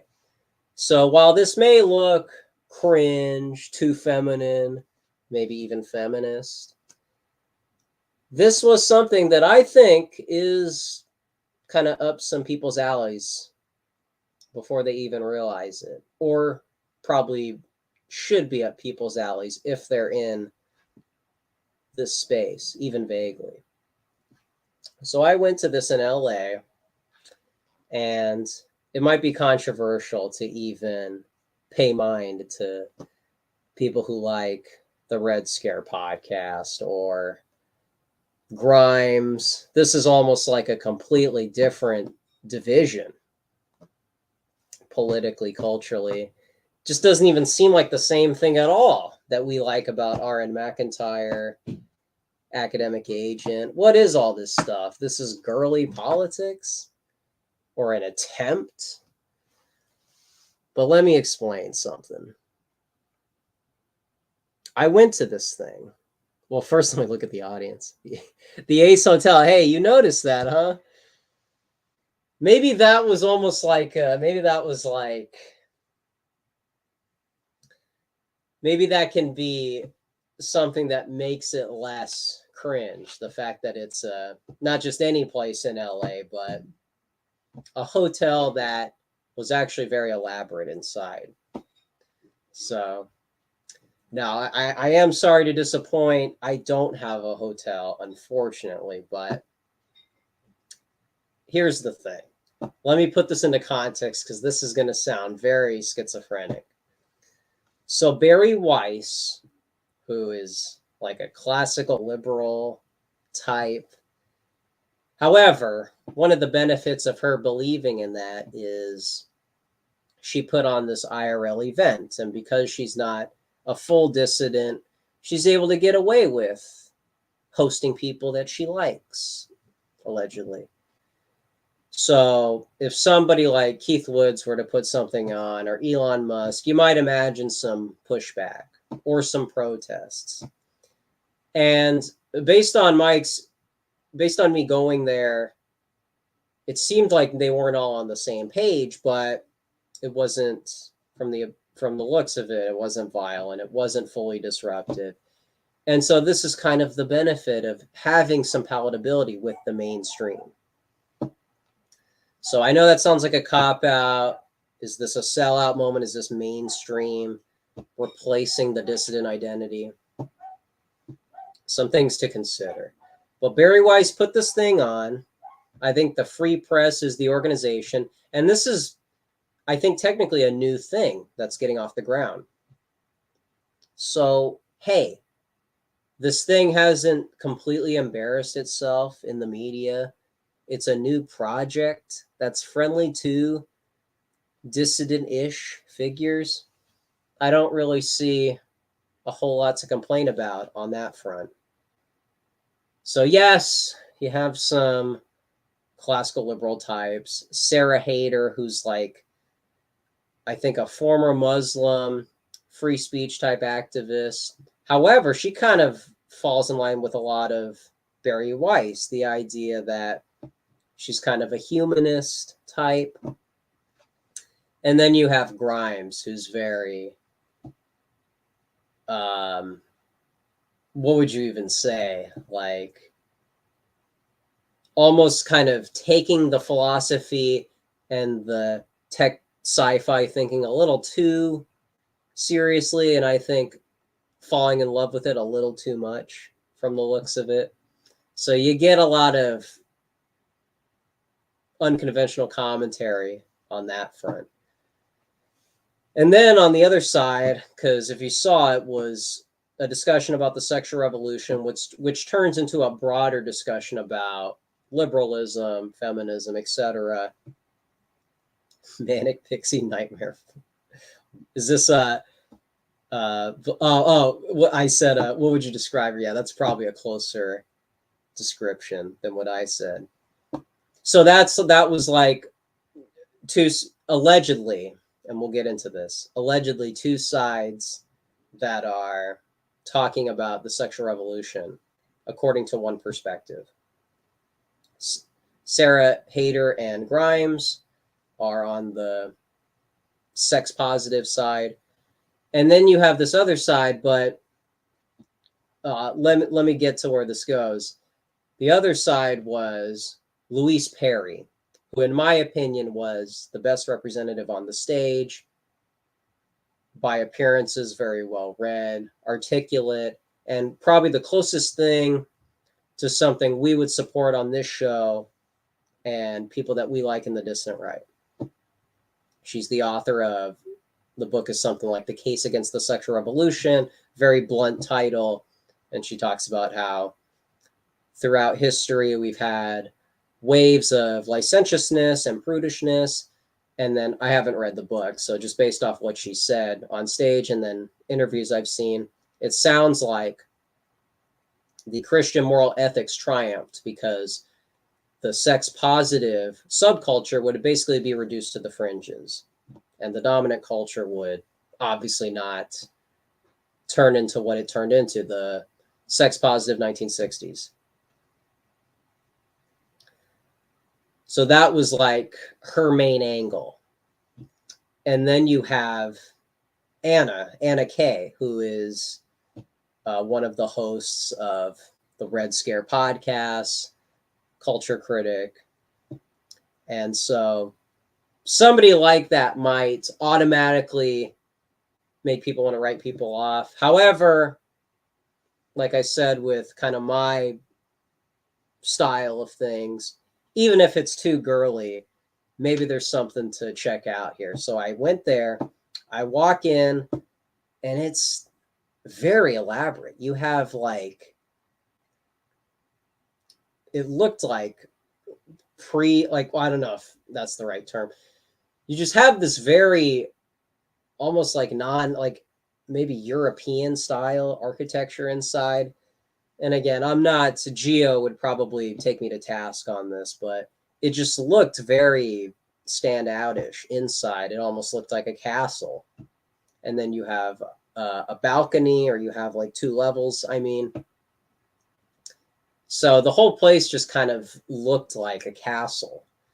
And then the people that showed up, this is people that like Grimes, I'd imagine indie music, Red Scare, very girly type things. You might make some assumptions about what the crowd looks like. An internet movement manifesting itself in a real space. My goodness. These looked, in my opinion, from what I can remember, I just remember mostly good looking millennials. Good physiognomy, aesthetically, the way people were dressed.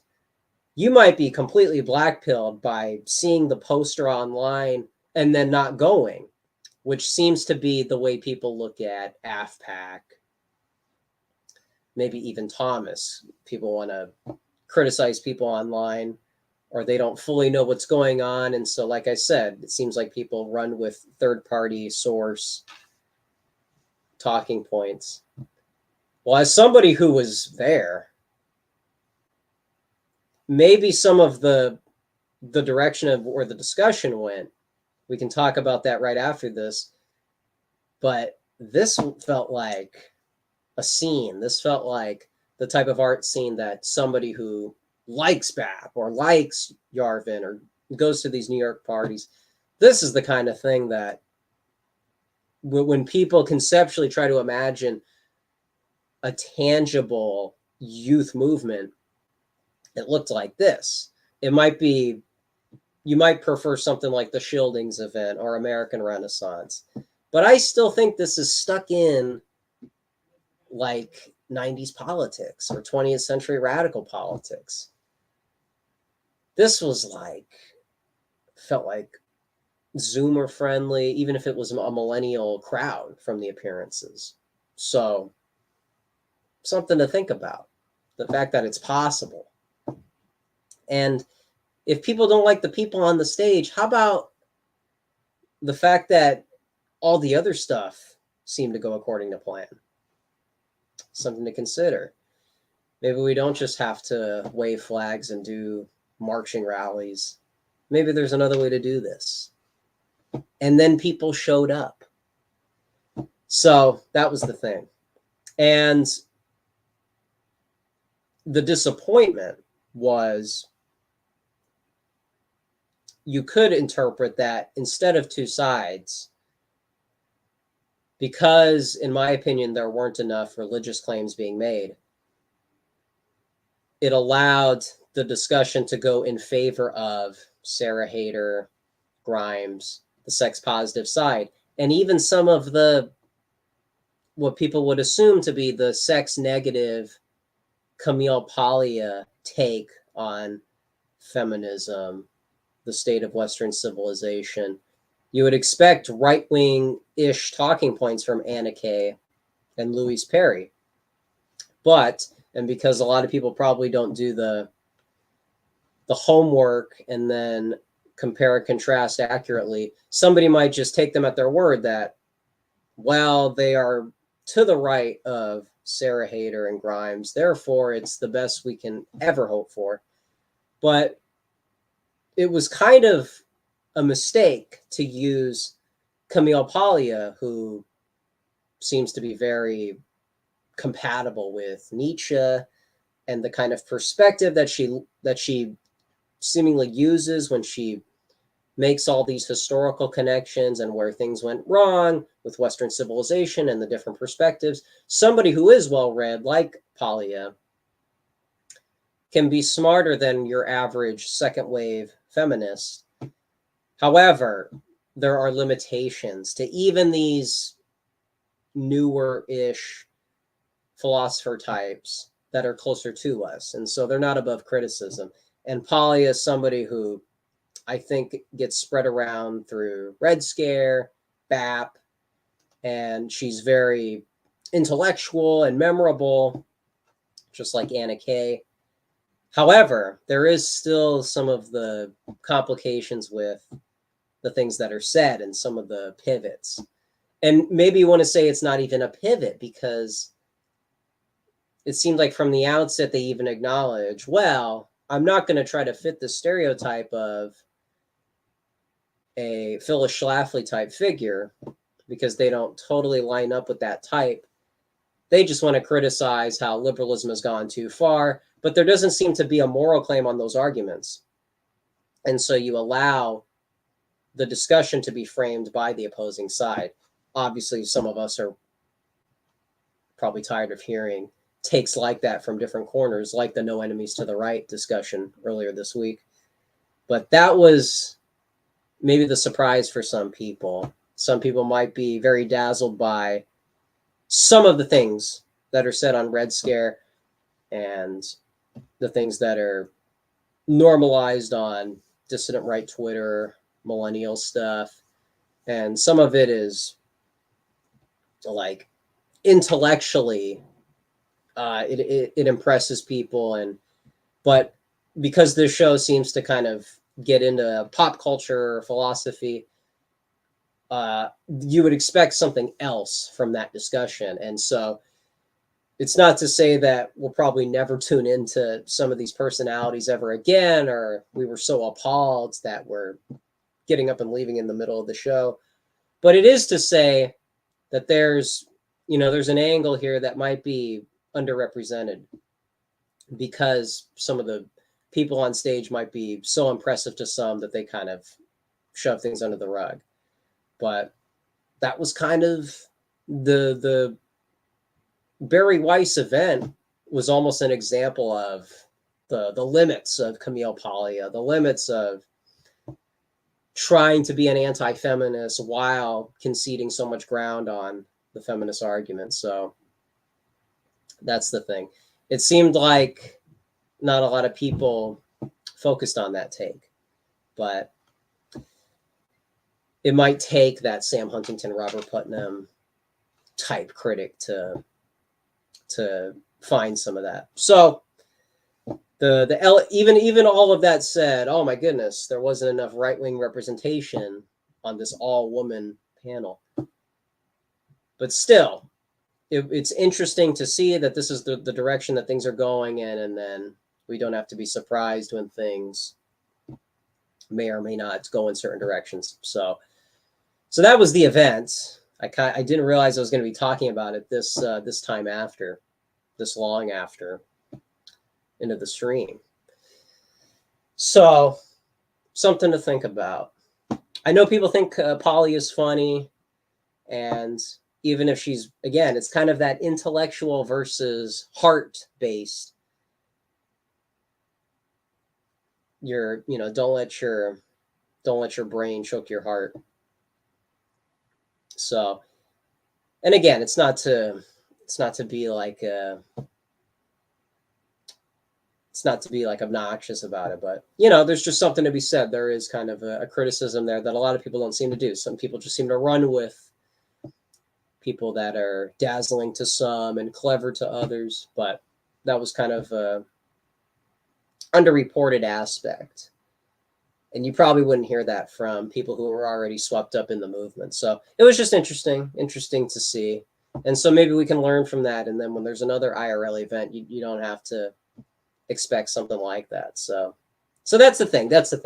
And I'm not trying to be too obnoxious about there is some of that limitations with Paglia's, I don't know what you want to call it, style, maybe. I don't know if philosopher is the right word, but this critic that Helen Andrews has that book about boomers, and I think she dedicated part of the book to Paglia. And there's an American Conservative magazine article about it. People might want to look that up because it kind of shows you the limitations of that kind of worldview. It might be more like accessible to people like us who are discovering it for the first time, discovering some of the 90s radical politics. But again, just like I said with Jared Taylor, Amran, Frog Twitter, some of this stuff is interesting, but it's probably not going to take us to the promised land. And not to be somebody who's like throwing their hands up kind of thing, offended by it. It's just to say that you would never get that kind of criticism in an echo chamber.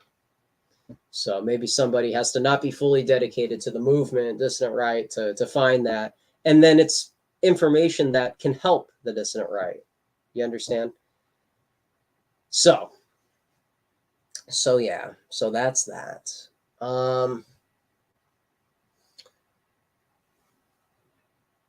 Remember, Pi was a gross. Oh, really? Did she say that or write it somewhere? You can monologue, you got good tempo, and if you make sure your topics are focused, you have something good to contribute. We all think it's just in the void, but people listen. Oh,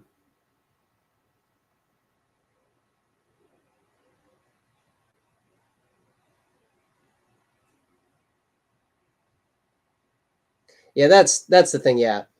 And that's kind of the limitations of Nietzsche. I know like Nietzschean right gets used by post-liberals, and that might sound bad faith, but to try to be objective with this situation of the dissident right, one of the correct limitations is if you lean into Nietzsche's pagan-friendly side of his philosophy, it does underdevelop your religious identity. And when you try to go back to the ancient world, you kind of dedicate yourself almost in a political context to these Greek ideas. And so you're kind of doing the Socratic rationalism that Nietzsche's opposing. And that might sound obnoxious to use that example, but it doesn't seem like people really are, finding a correct identity when they get swept up in, when they talk about all this, what would you even say, like the stuff that's in Birth of Tragedy, the stuff that's in Twilight of the Idols. They lean into the anti-hero side of Nietzsche. And you should not be beyond good and evil. You should want to be good. You should be a, likable, good-hearted person. Don't be a guy that's like smashing everything because you want to liberate yourself from everything, even morality. To me, that's where people lean into that a little too hard, and so that is something that like a post-liberal would say, but is it incorrect, or can somebody make a philosophical thought experiment without looking like he's punching right? You know what I mean? Thank you, man. Thank you. Yeah, subject to change. If you want to reach out via Twitter, if you want to put your ad in the not Jumbotron. Gosh, I'm slipping. I'm treating this like a Twitter space. But anyways, in the chat, obviously Ace joining it. Oh wow.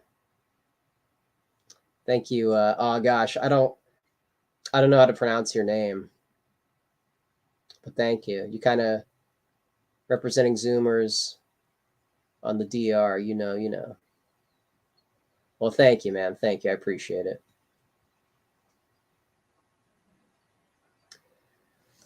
So that was that.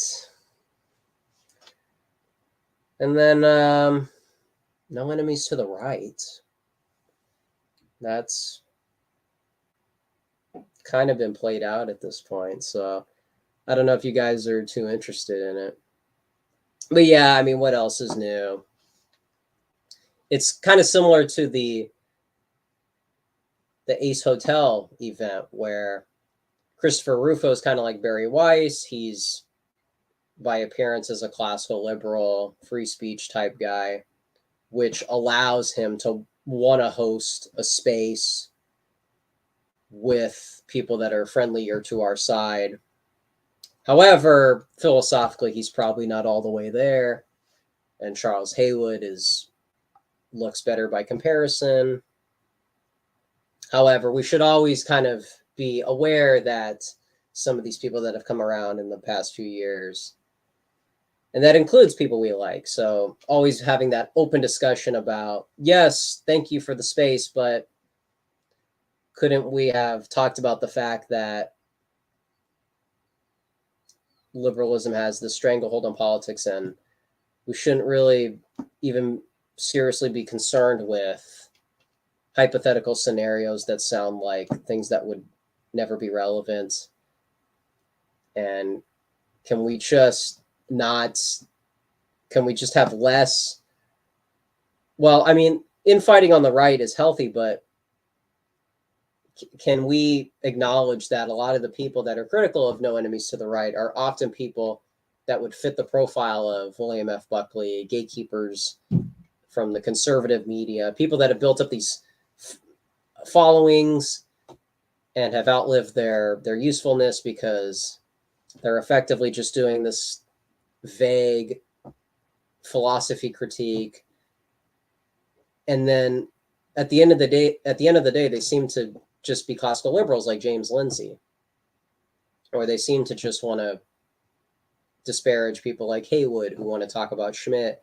And so it's, even though it's like, oh, these guys are closer, these guys help out with talking about wokeness and criticizing the left, but at the end of the day, they seem to save their energy for the real dissidents. You know, people might say someone like Lindsay, Rufo, and, well, I guess Haywood's in a separate category. People might say those two people are better than your average conservative pundit, but there has to be a better expectation level, because we shouldn't still have gatekeepers, blacklisters, etc. But anyways, people have already talked about that. Charles Haywood is probably familiar to people already. It's not really news.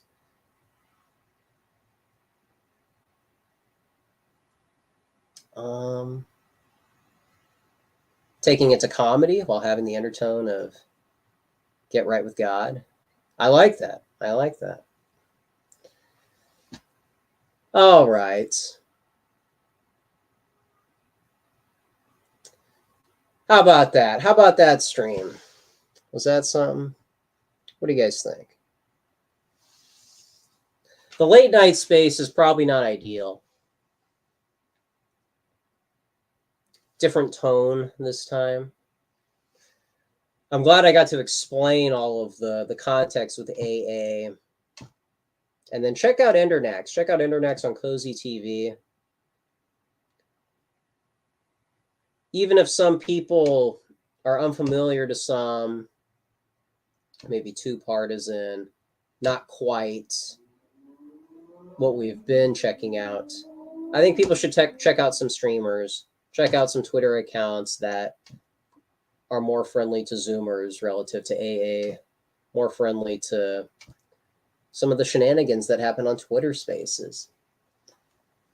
So I guess that's my pitch to conclude. So yeah, if I missed anybody's comment, let me know.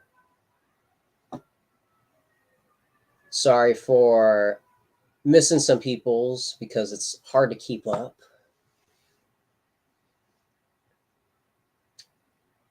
And maybe the Zoomer pro-Christian online type doesn't have to be this caricature that people make out online. People are skeptical of online because they're all clicked up in a faction that people don't usually check out. Maybe this channel can persuade people that there's a corner of Zoomers that is maybe more balanced relative to the rest of the dissident right and can hopefully be trustworthy, even if some people that share my views are more militant or less cordial than I am. Hopefully I don't come across as a shill or trying too hard to make a case that people have already written off. So anyways, we got some links to drop. I'll check them out. Yeah, just just, you know, there's smart people on Cozy, and you can imagine a boomer stumbling into a Dalton space and being like, "Oh my goodness, I remember '90s TV. I remember the Howard Stern show." And it's like, no. Just there's a lot of academic content. There's a lot of Zoomers that are involved in certain Twitter's things that are going places. And when these guys host IRL events, they usually go well. So if people want to say that this is all just a pep rally, entertainment stuff, like people checking out an Aaron McIntyre video or people checking out one of many content creators, maybe people can just make this, if people can just tolerate some of the Zoomer content more than they usually would if they hung around millennials. So how about that? Yo, thank you, man. Hey, thank you, though. Yo, Steven. Hey, there you go. Hey, thank you. maybe I did it justice there. Well, all right. Gosh. So, September of 2023, my feud with Academic Agent. After going on his show, after him shilling the channel, isn't it ironic? Kind of a comedic turning of events. But it's fun. It's fun. I don't take it too seriously. Neither should you. Neither should he. But hey, this is fun times. This is effectively a Twitter space. So, hey. So, yeah. Well, alrighty. I'm glad you guys tuned in. I'm glad we had some people here. I know it's late. But yeah.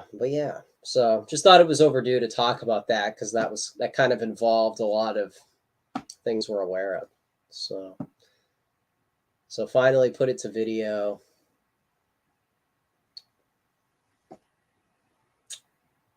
So yeah. Alrighty. How's uni going? Very well. Hey, that's the other thing too. Some people might think, oh, college is, liberal, and you want to talk about boomers. How about all that stuff going on that they try to shove down your throat? Well, if you're social, if you have a tolerance level for all the usual talking points, usual suspects, you should be able to integrate yourself in academia without giving away red flags. Not red flags as in you shouldn't be right wing and you shouldn't be honest about your views, but you should be able to do it in a pop culture type way where you're not really you don't sound like a Republican. You don't sound like the thing that would make people write you off. And I hope that doesn't sound like you're hiding your views, although technically you are. It's about that palatability. It's about doing it in a strategic way. In a way, you're doing the ultimate type of politics. You're doing the most radical thing by getting yourself in a situation where you are employable, you are liked among peers that would otherwise kick you out. And I know that sounds like, oh, you're becoming part of the establishment. Oh, you think you're playing them. Actually, they're playing you. You're meeting them on their terms. But if you're employed by an establishment and you're an establishment as far as like a job that, you're getting paid and then you're able to have financial flexibility where you can support movements or you can support, friends that would not get that support from academia, from liberal types. That doesn't seem like selling out. That seems like effectively integrating radical politics in an effective way. So what was it? There was that one Twitter account who does, well, I think he likes naturalism, and I think he has a specific philosophy angle, so that might not be relevant to most people, but he was basically talking about this social angle where if you don't just come out and say, well, gosh, what would be an example without sounding antagonistic or a cliche, if you say like, well, gosh, I mean, Trump's the only option, or my goodness, these woke lefties, the loony left, those are things that are like, those are exaggerated examples. But when a boomer says that, a boomer probably already has finances, a job, and so he can kind of get away with being a little cringe. But somebody like my age shouldn't really be going around letting people know how, signaling hints in there.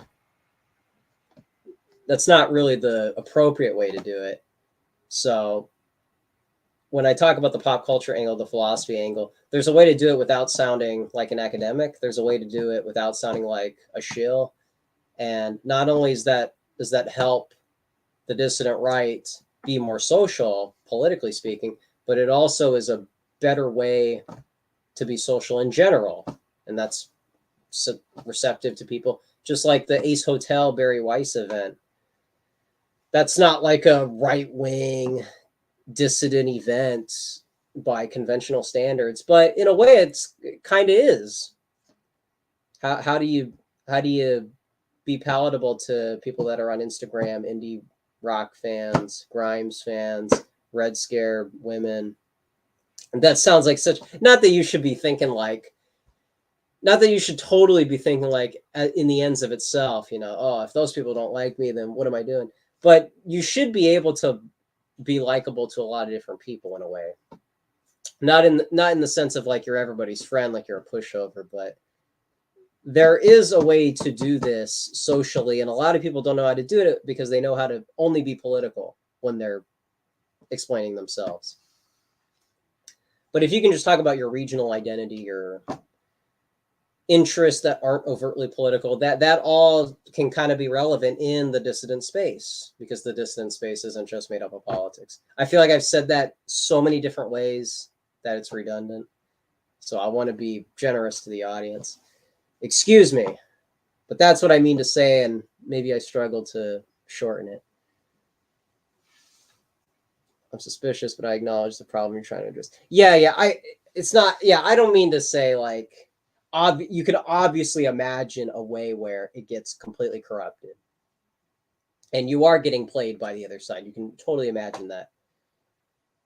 But it's like not telling your boss your political beliefs. It's like not, don't lean into the sounding like a Republican. Don't even say things that are correct because you're trying to win a extremely political argument, like Thanksgiving dinner scenario. Don't like, and maybe people who grew up with siblings understand this better than me. It took me a while because I'm an only child. But, those things where, how do you get along with your brothers, your sisters, your parents, all in this same, sometimes chaotic scenarios? I think that applies to people trying to get jobs, job interview scenarios, making peace with other factions, getting over themselves, like somebody said earlier. That's the kind of disposition I'm trying to encourage. And, like I said in the last stream, some people seemingly only know how to be political or be social. If you're social, you water down your views. If you're political, you become antisocial, and you can only talk to people who agree with you. So it's just about putting that into perspective. Obviously, I'm not a teacher yet, maybe. No, but that's the thing. It's like, that's what I mean by focusing on the pop culture angle. It's also about an attitude. And isn't that what philosophy is supposed to be? It's not just about, what did Kierkegaard say about sometimes people try to make books in the ends of themselves, and you think that's what you're supposed to do as a scholar, but you're also you're being too intellectual if you're doing that as the ends in itself. Well, I want to be really smart. That's the ends for some people. But that's not taking the leap of faith. The faith is about a heart type leap. And if you're just going into books and then looking for the answers. This is too rational. You understand what I'm saying? And that kind of critique can also apply to some of the problems I think we'd have with Nietzsche. So leave it to me to throw that in at the end of the response. But anyways, we don't want to be smart exclusively. We want to be cool. Cool. And liberals know how to be cool to their detriment. But what's the right-wing way of being cool? It's about being social without watering your views and without being such a snob, edgelord, or I shouldn't say edgelord, like this edgy teenager thing, this angst, this and when you communicate anger with your body language, that is such an L. That is a feminine thing to do. You think like, oh no, that's masculine to like bully your way through an argument. If you can just be laid back and make the argument, like, oh gosh, this and that. You know, the cool guy at the dinner table that's not getting into beefs. It communicates a different thing, which seems to overlap with that Zoomer disposition. A Gen X person would be in there. Millennial would probably want to give you a talking to. That's what I mean by Zoomer. What I mean by cultural angle. Works better that way than some sleazy Republican. All right.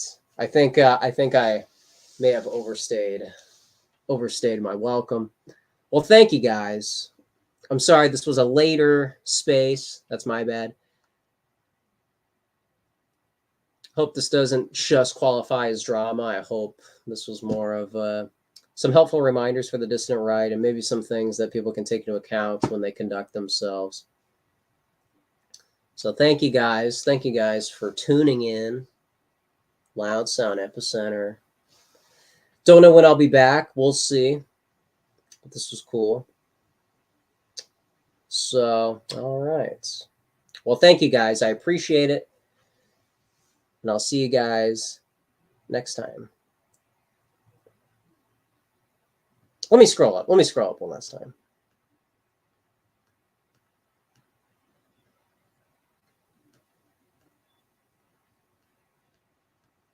Anything?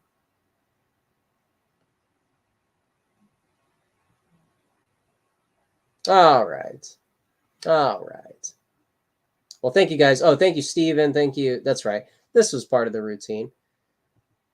Steven, Charles Otto, Nudge Unit, man. Thank you guys. Appreciate it. Thank you guys for tuning in. And I will, not sure when I'll be back, but we'll see. Tune in on Twitter because I'm more active over there. And here, maybe that's an appropriate thing to link. Check out some of the shenanigans. Oh, here we go. You know what? This is a nice note to end on. And I think I said I was going to show this. Let me share my screen. Surprise at the end here. So I went to the Barry Weiss Ace Hotel event, and there was this journalist, and obviously you got to be careful because you never know what's going to happen. You got to protect your security, etc.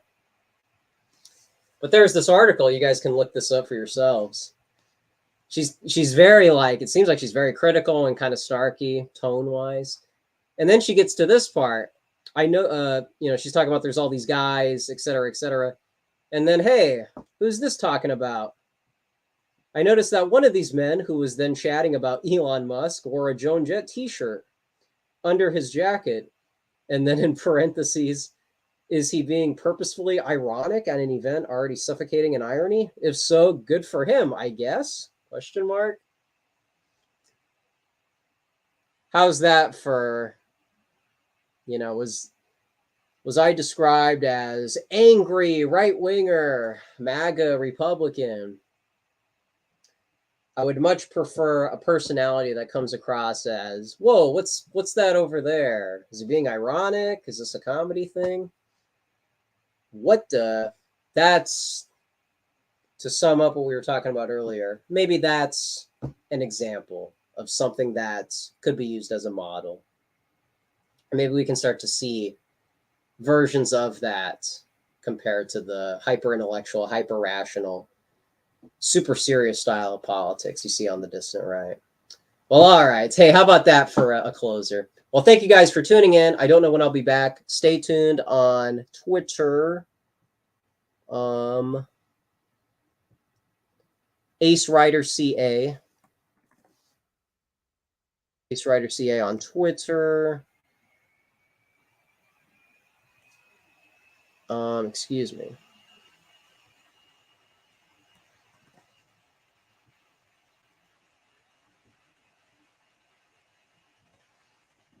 There's the Twitter. I'm more active over there, so that's that. Well, hey, thank you guys for tuning in, and take it easy.